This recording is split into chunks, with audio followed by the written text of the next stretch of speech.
Непрацюючі особи з інвалідністю з дитинства і ті, хто доглядає за важкохворими дітьми.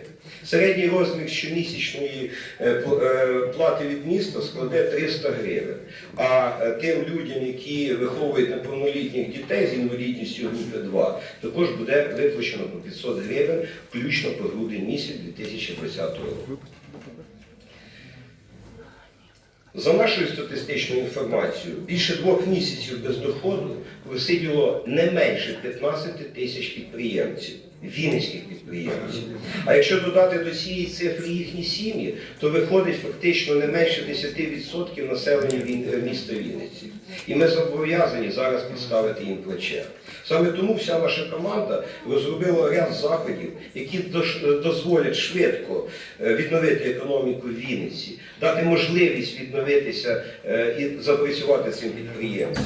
Тому ми звільняємо підприємців від всіх категорій від сплати таких податків та зборів.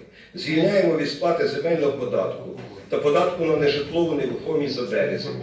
Звільняємо від орендної плати за комунальне майно за квітень та травень тих підприємців, хто через карантин зупинив свою роботу. Звільняємо підприємців від сплати по договорам земельного сервітуту за березень та квітень. А підприємців першої та другої групи звільняємо від сплати єдиного податку за квітень та травень.